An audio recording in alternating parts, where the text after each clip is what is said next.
Good morning, welcome back to the channel. Here's a tour of my UK exotic garden in January.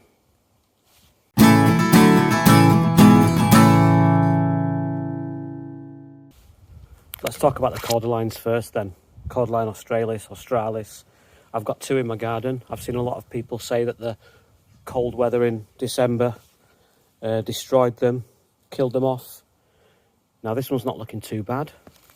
The growth point and the central leaves are still looking green. So I'm pretty hopeful for this one. It doesn't have much of a trunk, but it looks okay. However, let's take a look at my other cordyline. Now this cordyline looks a little bit different. So if you look in the centre, you can see a little bit of dead growth in the centre. A little bit of rotting, browned off leaves. So this growth point, you can see the centre comes out. It has been killed by the cold. So this whole stem will probably die back.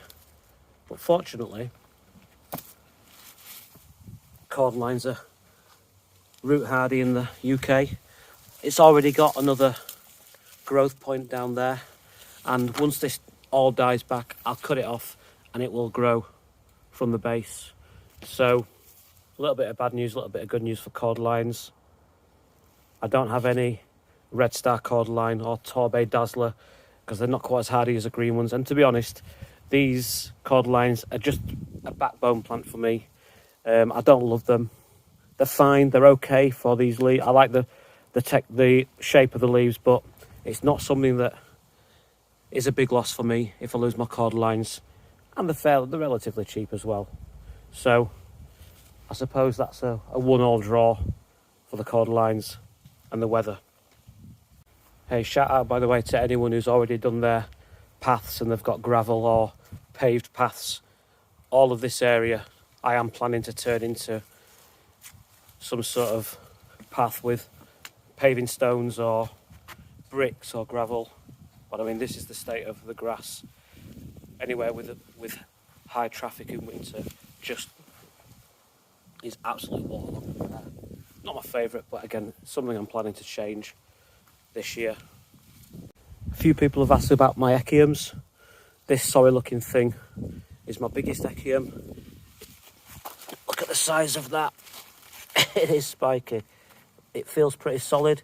It's got a woody base, woody stem on the base, but again, who knows? All of these browned off and dead leaves were not covered by the fleece. I did have a single layer of fleece on the top of the Echium, so of course the crown is still looking green with a bit of dead foliage in the centre. Who knows? It is looking terrible, but again, we don't know until spring whether it will bounce back. Maybe, maybe not. I've got 3 in the garden. Here's a smaller one. Again, the bit that was covered by a single layer of fleece is okay, and the dead leaves are now protecting the stem, so we'll wait and see. And the third Echium is over here, which actually is probably looking the best. It's multi-headed and it's looking not too bad. Again, it was covered with a single layer of fleece and the lower leaves were not, but they're now acting as protection for the stem. So with the Echiums, the jury's out. Again, we'll see in a couple of months' time whether they bounce back, and if they don't, we'll keep trying. This mass of strappy leaves is my Kniphofia, aka red hot poker. Started off as 3 plug plants and it's just taken over. It's absolutely wild. It's going to have to be divided in spring. I'm going to cut it right back, but for now it's acting as a little bit of protection, maybe for the Tetrapanax. There's my Tetrapanax. Leaves have all died off. The stem's good. There's still a little bit of new woolly furry looking growth there. I've got 2 more in the greenhouse that are fine, but I'm hoping it'll be fine that for now. Who knows if we've seen the worst of the weather. I think I read somewhere that this January has been the mildest one for a number of years after the coldest December for a number of years. So my worry isn't the actual cold, but it's has the mild weather prompted any plants to come out of dormancy, trick them into thinking it's spring. One plant that I think has come out of dormancy is the Arundo donax, the giant Spanish reed. And if you look down here, it's got some pretty beastly looking shoots coming from the ground, whereas the rest of it has seen better days. I will be leaving this anyway as a bit of a winter interest. In comparison, my Miscantheus giganteus, this tall elephant grass, giant grass, whatever you want to call it, is totally dead. But again, it adds a little bit of interest and maybe gives a bit of shelter for wildlife, so it will be staying. And as you can see from the ground, it has started to shed its leaves. No signs of life yet coming through the soil. What is there to say about the Fatsia japonica? It is bomb-proof. No problems with the cold weather. This one again, I have it right next to a fence, and it is a deep shade of green. A little bit of discolouring maybe on some of the leaves, but I'm not too worried. The flowers have totally gone now, served the purpose. Birds have had them, so I might cut them back, but I can already see several new growth points. Here's the new growth. And again, the cold weather doesn't matter too much at this point of the year. What we need to hope for is that as these start coming through, maybe in late February into March, we don't have any cold snaps that kills off the new growth, but they should be okay. I've got some smaller ones over here either side of the stream, which are looking okay. Nothing to worry about with the Fatsia japonica. Okay, let's move on to the Euphorbias in the garden. Euphorbia wolfenii. This is the classic Euphorbia that you usually see everywhere in the UK. Absolutely fine. I can see the flowers are coming.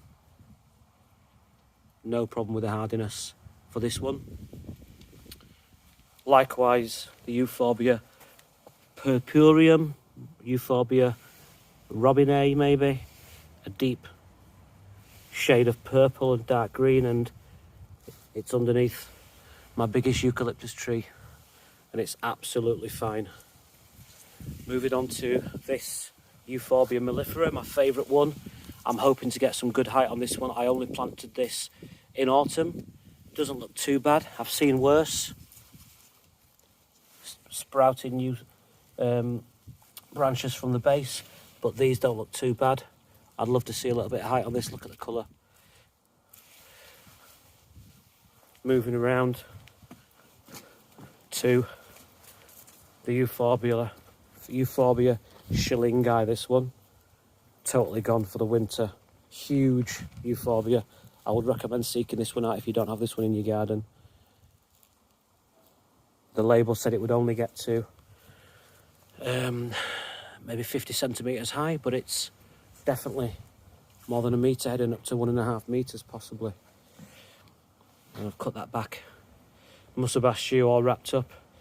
Here's an interesting thing I found out. The smaller of the three pups, smaller of the three pseudostems has completely flopped over and died, and the two larger pseudostems inside the plastic bag are pretty solid, and I can actually feel on top there's definitely some growth going on in there, some new growth, so they're absolutely fine wrapped up, and if not, I'll cut them back to wherever they've died down to, and they'll bounce back in spring.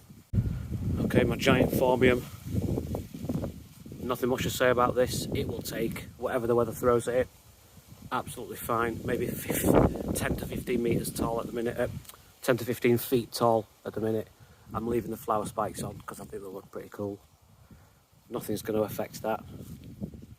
Let's have a little look at the trachys. There's my smaller double-trunked trachy, pushing out new growth. Here's some new fronds, which look fine. Again, on the smaller of the two, new fronds coming through.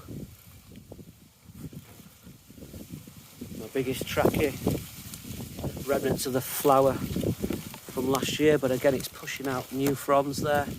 Looks pretty healthy. Still a little bit of straw in there from when I protected the crown last year, but I don't think it's going to have too much problems. And then my smallest trachy, which is here, again pushing out new fronds. Nothing's going to phase these Trachycarpus fortunei.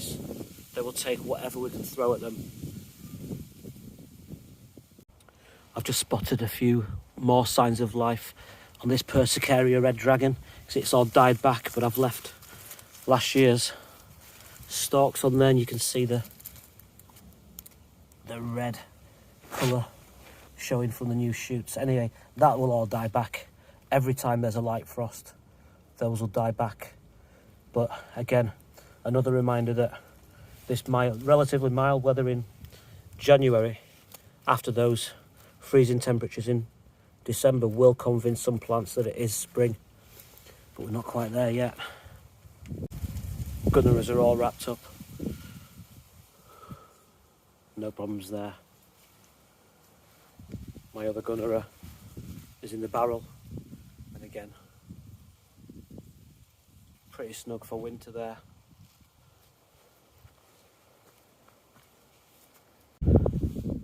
Well, that's it from the Great Northern Exotic Garden.